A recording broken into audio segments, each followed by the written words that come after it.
This is Work Zone Awareness Week, and around the country, infrastructure agencies, transportation departments, governors are all making a declaration that we need to be more concerned about folks in a construction zone and that we need to be more safe as they travel through there. We unfortunately are seeing an increase in the number of deaths in construction zones. Last year alone, we went from 5 the year before to 12. Last year in terms of deaths in Louisiana. There have been over 765 deaths nationwide, and so it's an opportunity to bring attention to something that we sometimes take for granted. Each cone is representative of one of the deaths from last year, so there's 765 total traffic cones that are on our front lawn today. In front of the DOTD sign are 12 cones that have emblazoned on them a dark Louisiana emblem, and it's an indication that 12 lives were lost here in Louisiana in a construction zone. It's so dangerous for workers because in my office, where I sit on the third floor of this building, I don't have 18-wheelers, I don't have cars speeding, I don't have debris flying. I can walk to the water cooler, I can walk to the restroom, I can walk to another office or desk area and not have to worry about those things. But in a work zone, that is the office of the thousands of men and women, not just DOTD employees, but private sector employees, aunts, uncles, grandparents, neighbors, friends. That's their workspace. Right now, we've got major construction all along I-10 from Lafayette to the Chaffalot Basin. Pretty soon, we're going to be building the new Washington Terrace Street off-ramp right at downtown where I-10 and 110 meets. And we've got another construction zone between Highland and 73, and that's just on I-10. That doesn't include what we have in Monroe, what we have in Ruston or Shreveport. All over the states, we're going to have anywhere from 300 to 400 construction projects underway this year alone, bridges that are going to be replaced. So you never really know where they're going to be unless you travel a route regularly. I travel I-10 on a regular basis, and for the next 3.5 years, it's going to be under construction, and I take note of that. So we encourage drivers to put the phones down, obey the speed limits, slow down, more specifically when you're in construction zone, because you never know when equipment may be moving. It's a pretty dangerous area out there in those zones, and so we don't want to forget that, and we want to bring attention as we approach the busy season, the warmer time, the drier time of the year. You can expect to see more construction zones popping up all across the state of Louisiana and around the country for that matter. If Bill Oliver would join me in unveiling this most recent edition.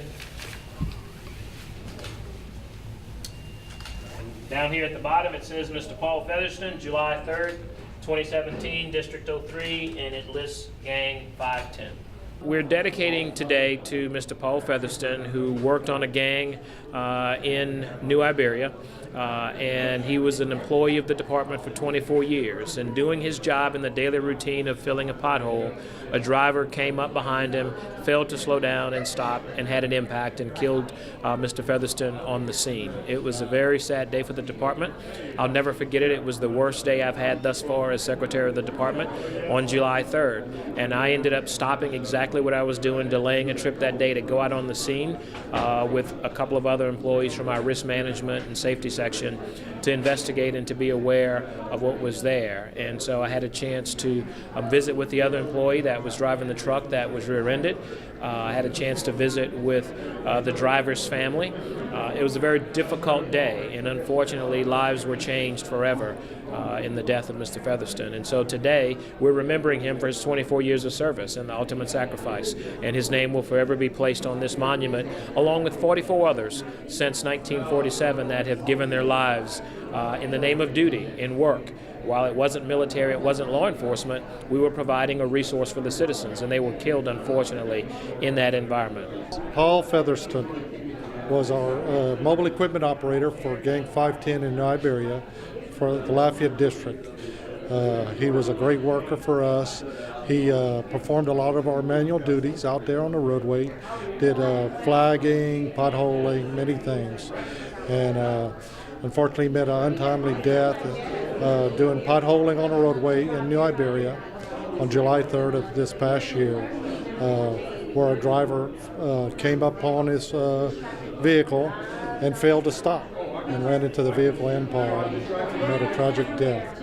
And he was a great worker. He's a parishioner of his church, did a lot of community work. Went to every fundraising at his church. He's well known by his church members.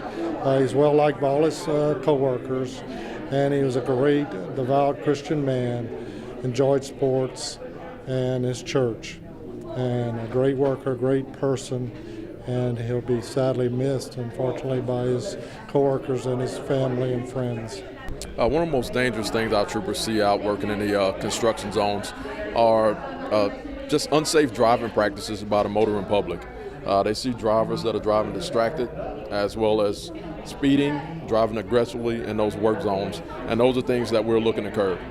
What are the penalties if someone is stopped by police for speeding in a work zone?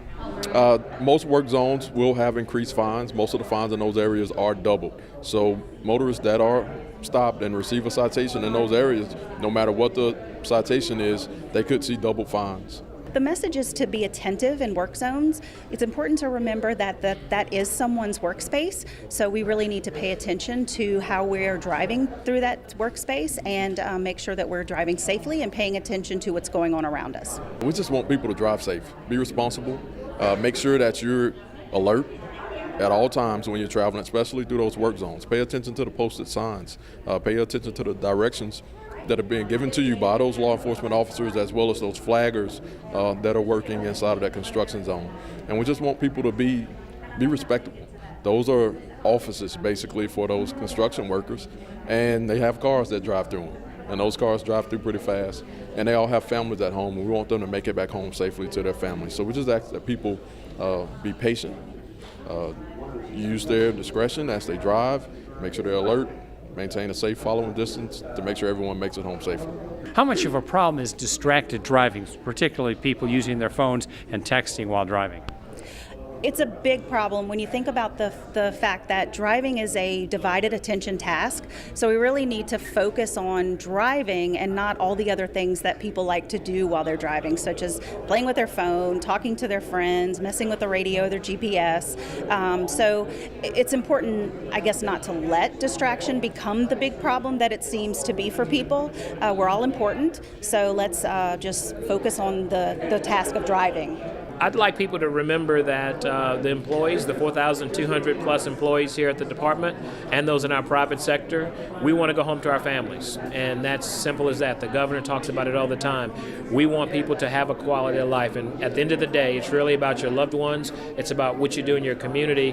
And let's not take for granted that these folks are out there sacrificing their lives, while it may be for a paycheck, while it may be for an experience. At the end of the day, they want to go home from that. And we're humans, we're people. And we'd ask them to respect our work environments, make sure that our employees are safe, and that our workers are safe all across the state of Louisiana.